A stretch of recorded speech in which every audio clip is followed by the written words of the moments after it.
একটু মনে রাখবেন, তৃণমূলে যে সমস্ত নেতারা ওয়াকফ নিয়ে রেখেছে একটা একটা করে নাম প্রকাশ করা হবে, সেই ওয়াকফ গুলো গণতান্ত্রিক প্রক্রিয়ায় উদ্ধার করা হবে।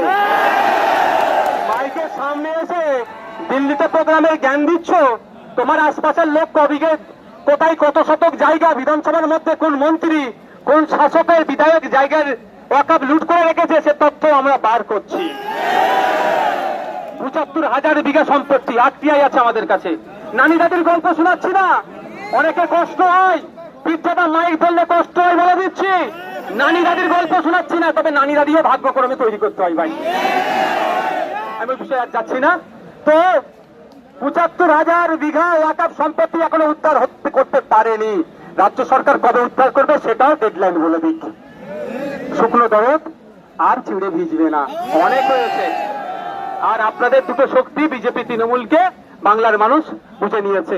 একের পর এক জায়গা থেকে যেভাবে আপনারা মিলেমিশে চলছেন, যাদের জেলের মধ্যে থাকার কথা তারা বেল পেয়ে যাচ্ছে। কি সেটিং আপনারা করেছেন ভাই? আমার তিলোত্তমার পরিবার, আমার বোন, আমার বাড়ির কন্যা, আমার বাড়ির মেয়ে বিচারটা ঠিকঠাক পেল নাই মনে করি। সঠিক বিচার হলে শাসকের অনেকে জড়িয়ে পড়তো। আর শুভেন্দু বাবুরা বলছে বলছে হিন্দু হিন্দু ভাই ভাই। তো হিন্দু হিন্দু যদি ভাই ভাই হয়, আমি ভাই কারো ধর্ম নিয়ে কোনদিন কথা বলি না, তাহলে আমাদের বলুন তিলোত্তমার পরিবারটা কি? তিলোত্তমার বাবার ধর্মীয় পরিচয়টা কি ভাই? তাহলে তার জন্য আর কথা বলছে? শুধু হিন্দু হিন্দু ভাই ভাই, আর ভোট মিটে গেলে কি বলবে? আর বলবো না, বুঝতে পারছেন তো? হিন্দু হিন্দু ভাই ভাই, আর উত্তর প্রদেশে দলিত হলে মার খায়। হ্যাঁ, হিন্দু হিন্দু ভাই ভাই, দলিত হওয়ার জন্য পিটিয়ে মেরে দিচ্ছে ভোটের জন্য ভাই ভাই। আমরা হিন্দু মুসলমান ভাই ভাই, জৈন খ্রিস্টান আদিবাসী ভাই ভাই, আমরা নাগরিক ভাই ভাই, আমাদের নাগরিক অধিকার আমরা প্রতিষ্ঠা করব।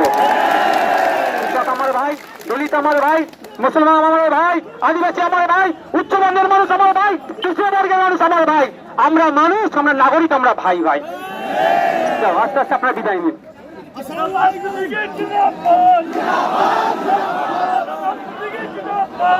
আপনারা ভাই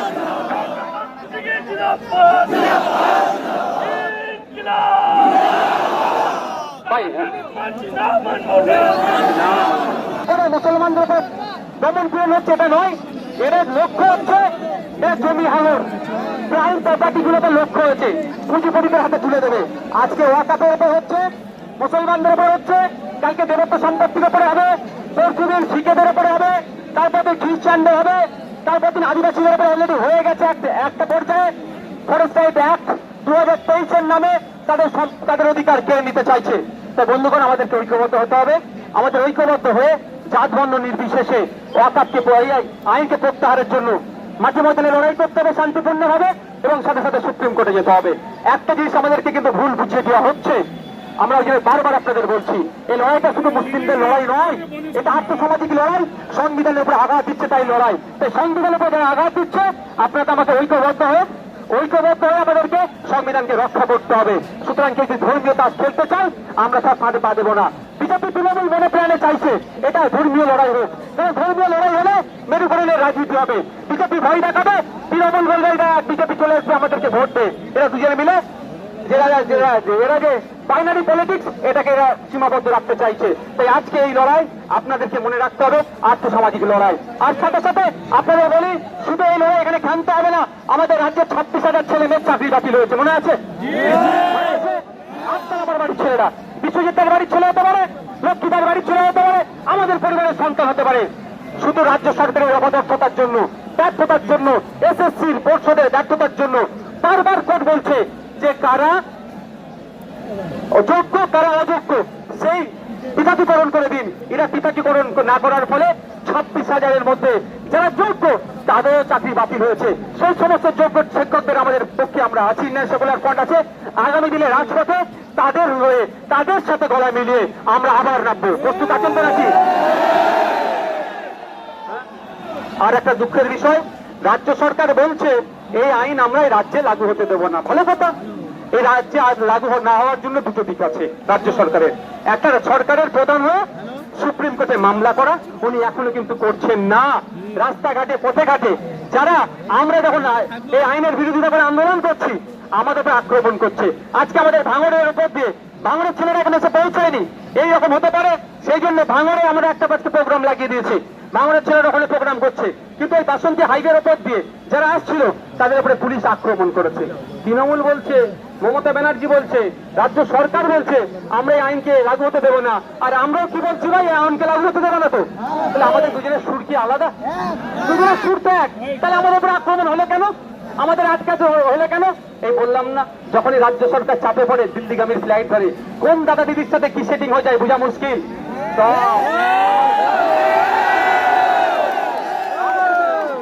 আমার বোন, আমাদের বাড়ির মেয়ে, আমাদের বাড়ির কন্যা তিলোত্তমার এখন আমরা ভুলে যাচ্ছি? সেই সময় যারা দায়িত্ব ছিল তদন্ত, সিবিআই, অমিত শাহজির দপ্তর, সব গোল মিলিয়ে গেল। দাদা দিদি একে অপরের পরিপূরক, তো সবে সজাগ থাকতে হবে, আমাদের সজাগ থাকতে হবে। আমাদের আজকের আন্দোলন নয় এটা, আমাদের আন্দোলনের প্রয়োজনে 6 মাস 1 বছর চালিয়ে যেতে হবে গণতান্ত্রিক প্রক্রিয়ায়। আমি এখানে আবারও বলছি, যেখানে শান্তিপূর্ণ আন্দোলন হবে না সেখানে আইএসএফ থাকবে না।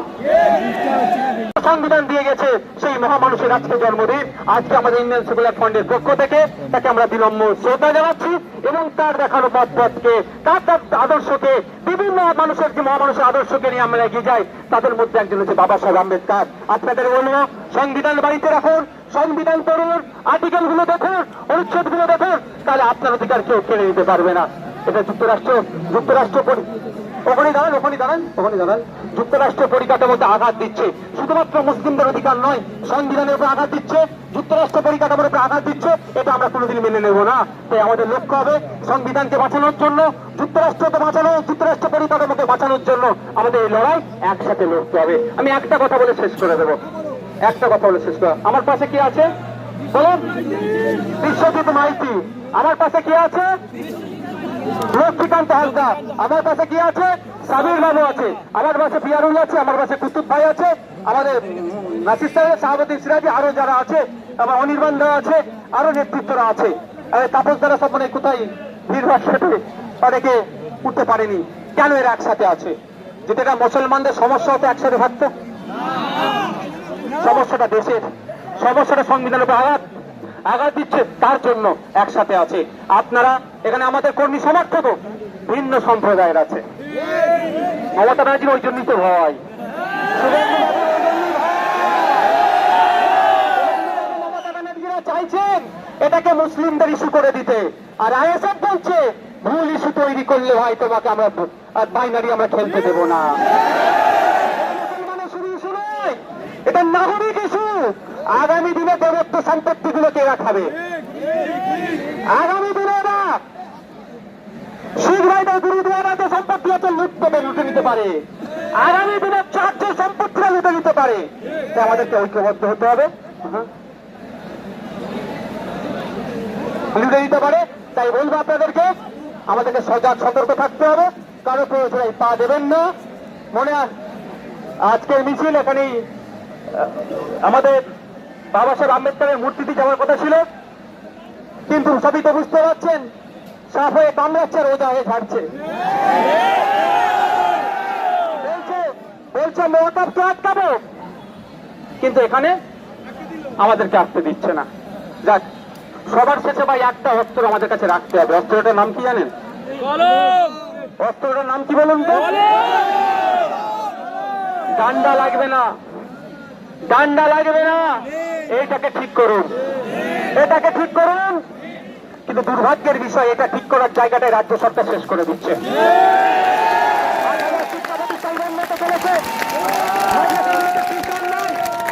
স্কুলগুলোতে টিচার নেই, যদিও কিছু টিচার নিয়োগ হয়েছিল, অবৈধ পন্থা অবলম্বন করে নিয়োগ করে বাতিল হয়ে গেছে। শিক্ষক নিয়োগ করতে হবে, যোগ্যদেরকে স্কুলে পৌঁছাতে হবে, জঙ্গলে অধিকার ফিরিয়ে দিতে হবে, দলিত আদিবাসী সার্টিফিকেট নেই না, যে নোংরামি করা হচ্ছে সেগুলো বন্ধ করতে হবে। পরিশেষে আবারও বলছি, রাজ্য পুলিশের ডিজি বলছেন শামশেরগঞ্জ অর্থ এলাকায় শান্তি ফিরে এসেছে। ওয়েল এন্ড গুড, ওনার কথাকে সমর্থন জানিয়ে বলছি, আমরাও চাই শান্তি ফিরে আসুক, কিন্তু তেমন শান্তি ফিরে আসছে তখনই হবে যখন মন্দিরের ঘন্টাটা শামশেরগঞ্জে ঠিকঠাক বাজবে, যখন মসজিদের আজানটা ঠিকঠাক হবে শামসেরগঞ্জে, তখনই জানবো শান্তি ফিরে এসেছে।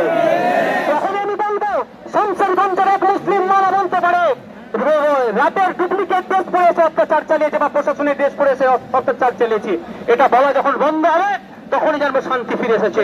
তখনই আমি জানবো শান্তি ফিরে এসেছে যখন বৈষ্ণবনগরে যারা গিয়েছে তারা নাকি তাদের অভিযোগ তাদের উপরে অত্যাচার হয়েছে, বৈষ্ণবনগর থেকে তারা তাদের মাতৃভূমিতে যখন ফিরে আসবে তখন নওশাদ সিদ্দিকী স্বীকার করবে শান্তি ফিরে এসেছে। অবিলম্বে মন্দির মসজিদে আপনার ঘন্টা থেকে আজান যাতে দ্রুত হয় তার ব্যবস্থা হোক, এবং সাথে সাথে আমাদের যাই ভাইয়েরা ক্ষতিগ্রস্ত হয়েছে রাজ্য সরকার দায়িত্ব নিয়ে তাদের ক্ষতিপূরণ করুন। কেন বললাম গোয়েন্দা দপ্তর ব্যর্থ হয়েছে। নওশাদ সিদ্দিকী মিছিল করতে যাবে, কোন রাস্তাতে লোক আসবে সব জানতে পেরে গেলেন আপনারা, সে রাস্তায় আটকে দিচ্ছেন। নওশাদ সিদ্দিকীর নেতা কোথায় আছে? গত রাত থেকে গিয়ে তাদের বাড়ি বাড়িতে পুলিশ গিয়ে বলছে তোদের মিটিংটা ক্যান্সেল হয়ে গেছে রে, এইটা বলাতে আপনারা পাচ্ছেন নওশাদ সিদ্দিকীর নেতা খুঁজে পাচ্ছেন। তাহলে একটা এলাকায় অশান্তি হয়ে আপনারা গোয়েন্দা বিভাগ কি করছে? গোয়েন্দা বিভাগ যদি ব্যর্থ হয় তাহলে তুলে দিন, ওই একটা বেঁচে পেঁয়াজ নিয়ে নিন, আর নাহলে আমাদেরকে দায়িত্ব দিন। আমার পুলিশ, বেঙ্গল পুলিশ, আমার ক্যালকাটা পুলিশ সাফিসিয়েন্ট না থাকলেও ভ্যাকান্সি প্রচুর, বেচারীদেরকে 16 ঘন্টা 18 ঘন্টা ডিউটি করতে হচ্ছে, তার বিরুদ্ধেও আমরা বেচারীদেরকে দিয়ে দিচ্ছি না ঠিকঠাক, তার বিরুদ্ধে বিধানসভায় আমি বারবার সহ্য রয়েছি যাহোক দিয়ে। তারপরে বলছি আমাদের যা পুলিশ আছে যদি নিরপেক্ষ কাজ করতে দেয় না, এই দাঙ্গাবাজদের মেরে ঠান্ডা করে ফেলছে আমার পুলিশ। বেঙ্গল পুলিশ আমাদের করবো, কিন্তু দুর্ভাগ্যের বিষয় রাজনীতিকরণ হয়ে যাচ্ছে, ফলে দাঙ্গাবাজদের জন্য লাঠিটা পেছন দিকে রাখছে, আর যারা সংবিধানকে প্রতিষ্ঠা করার চেষ্টা করছে, সংবিধানের আক্রমণ হচ্ছে, যাগুলোকে আটকানোর চেষ্টা করছে তার বেলায় লাঠি তুলছে। বন্ধুগণ এর জবাব আমরা কবে দেবো? গণতান্ত্রিক প্রক্রিয়া দিয়ে। এই আন্দোলন শুধু 2026-কে সামনে রেখে নয়, এই আন্দোলন 6 মাস 1 বছর চললে অসুবিধা হবে কারো? আগামী দিনে কলকাতায় আমরা অবস্থান বিক্ষোভ করবো, শান্তিপূর্ণ অবস্থান আসবেন। আজকে এখানে বক্তব্য এখানে শেষ করছি। যেমন আপনারা শান্তিপূর্ণ ভাবে কারো প্ররোচনায় পা না দিয়ে পুলিশ আক্রমণ করলো, আমাদের মাথা ফাটিয়ে দিল, তারপরে আমরা নির্দ্বিধায় পুলিশের মার খেলাম, কিন্তু পুলিশের দিকে আমরা তেড়ে গেলাম না। এটা আইএসএফের আদর্শ। ঠিক একইভাবে আপনারা শান্তিপূর্ণ ভাবে এখান থেকে বিদায় নেবেন। আমি ধন্যবাদ জানাই ক্যালকাটা পুলিশের এখানকার যারা ঊর্ধ্বতন কর্তা ছিল এবং কনস্টেবল থেকে শুরু করে প্রত্যেকটা কর্তাদেরকে, তারা আমাদেরকে যতটা হলেও সহযোগিতা করেছে এই খেলে। আর ওখানে যারা আমাদের উপর আক্রমণ করেছে তাদেরকে ধিক্কার জানাই, তাদের কিন্তু হিসাব গণতান্ত্রিক প্রক্রিয়া আমরা বুঝিয়ে নেব। আপনারা আস্তে আস্তে এখান থেকে বিদায় নিন, এখানে একটু স্লোগান দিয়ে বিদায় দেবো।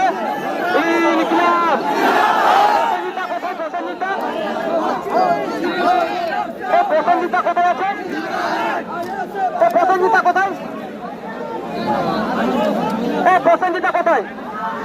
পরে কথা হবে, পরে কথা হবে। প্রসেনজিৎ কোথায়?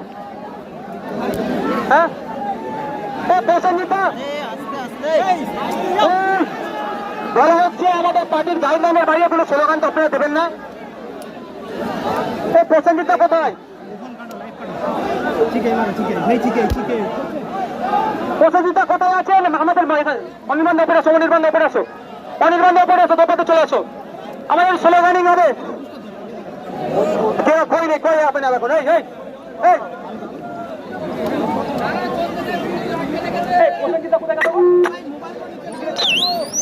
চলেছে চলেছে চলেছে, ইরাকটা খুঁজছে, ইরাকটা খুঁজছে।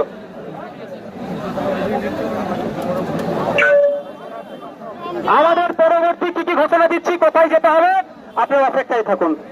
আমাদের স্লোগান দেবে আমাদের লোকে, আমাদের যাদবপুর লোকসভা কেন্দ্রের অবজারভার আমাদের পার্টির জেলা কমিটির গুরুত্বপূর্ণ সদস্য অনির্বাণ তলাপত্রদা এখানে আপনাদের মধ্যে স্লোগানিং করবে, আমরা তাতে গলা মিলাবো। আমি জানি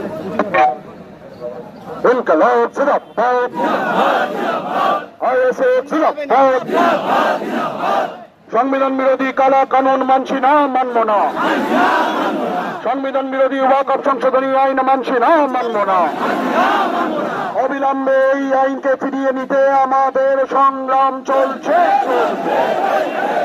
অবিলম্বে এই আইন ফেরানোর দাবিতে আমাদের সংগ্রাম। অবিলম্বে এই কালা কানুন বাতিলের দাবিতে আমাদের সংগ্রাম। সংবিধান বিরোধী আইন মানছি না, মানব না। বাবা সাহেবের সংবিধান রক্ষার জন্য আমরা সংগ্রাম চলব। বাবা সাহেবের সংবিধান রক্ষার জন্য আমাদের সংগ্রাম চলবে। কোনোভাবে বিজেপি আরএসএস কে আমাদের সংবিধান নষ্ট হতে দিচ্ছি না, দেব না। কোনোভাবে বিজেপি আরএসএস কে আমাদের সংবিধান নষ্ট করতে দিচ্ছি না, দেব না। সংবিধান বিরোধী কালা আইনের বিরুদ্ধে আমাদের সংগ্রাম। অবিলম্বে ওয়াকফ সংশোধনী আইন বাতিল করতে হবে। ইনকিলাব জিন্দাবাদ, আরএসএস জিন্দাবাদ, দলিত মুসলমান জনজাতি ঐক্য জিন্দাবাদ। ভাই একটু মনে রাখবেন, তৃণমূলের যে সমস্ত নেতারা ওয়াকফ নিয়ে রেখেছে, একটা একটা করে নাম প্রকাশ করা হবে। সেই ওয়াকফ গুলো গণতান্ত্রিক পক্ষে উদ্ধার করা হবে। মাইকের সামনে এসে দিল্লিতে প্রোগ্রামের জ্ঞান দিচ্ছ, তোমার আশপাশের লোক কবিকে কোথায় কত শতক জায়গা বিধানসভার মধ্যে কোন মন্ত্রী কোন শাসকের বিধায়ক জায়গার ওয়াকফ লুট করে রেখেছে, সে তথ্য আমরা বার করছি। ৭৫,০০০ বিঘা সম্পত্তি আরটিআই আছে আমাদের কাছে। নানি দাদির গল্প শোনাচ্ছি না, অনেকে কষ্ট হয়, পিঠটা মাইক ধরলে কষ্ট হয় বলে দিচ্ছি।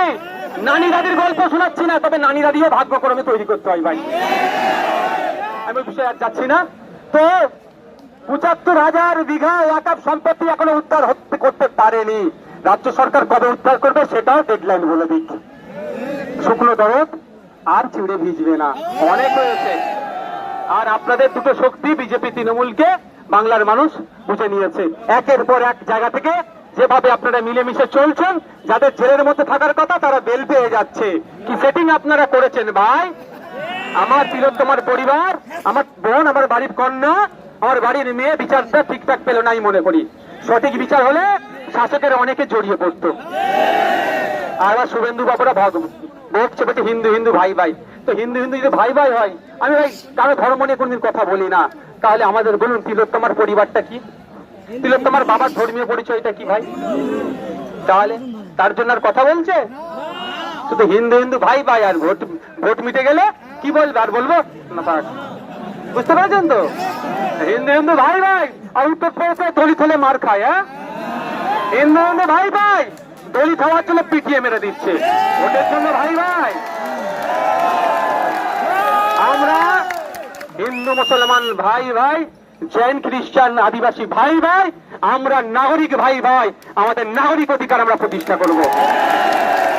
আমার ভাই, দলিত আমার ভাই, মুসলমান আমার ভাই, আদিবাসী আমার ভাই, উচ্চবর্ণের মানুষ আমার ভাই, তৃতীয় বর্গের মানুষ আমার ভাই। আমরা মানুষ, আমরা নাগরিক, আমরা ভাই ভাই। আস্তে আস্তে আপনারা বিদায় নিন।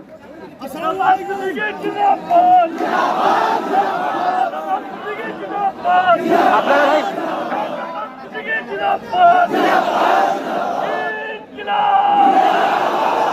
ভাই ভাই আপনারা এবার বিদায় নিতে হবে। আপনারা না গেলে আমি যেতে পারবো না। আমি না গেলে আমার পুলিশ বন্ধুরা যেতে পারবে না। সেই কখন থেকে ডিউটি করছে বুঝতে পেরেছেন?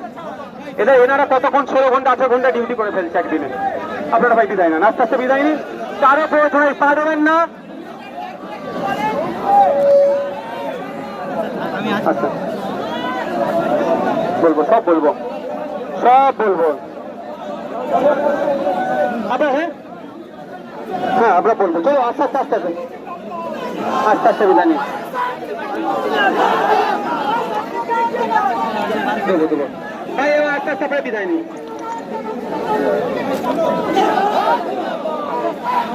এখন কথা বলা সম্ভব নয়। এখন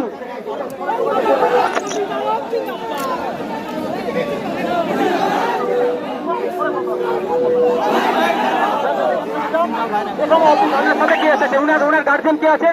সরে দিতে বলুন।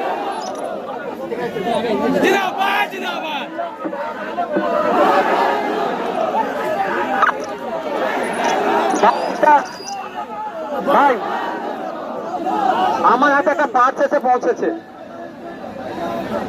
এইটা কার পার্ট উপযুক্ত প্রমাণ দিয়ে আপনারা এখান থেকে নিয়ে যাবেন। এবার ধরুন, এটা ধরুন, এটা ধরুন, ধরুন মাইকটা ধরুন।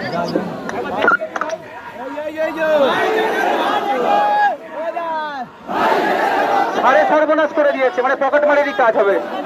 স্যার একটু দাঁড়ান, আপনি শাহাবুদ্দিন সিরাজের কাছে এলে আপনার নাম বলবেন, প্রমাণ হবে, এটা আইডি কার্ড আছে, দিয়ে দেবে আপনাকে। হ্যাঁ ভাই, আপনার এবার আসতে বিদায় নিন ভাই। রাস্তাটা ছাড়ো, রাস্তাটা ভাই, রাস্তাটা ক্লিয়ার করুন না আপনারা। আপনারা যান, রাস্তাতে যান। আমাদের কথা আপনারা শুনবেন না।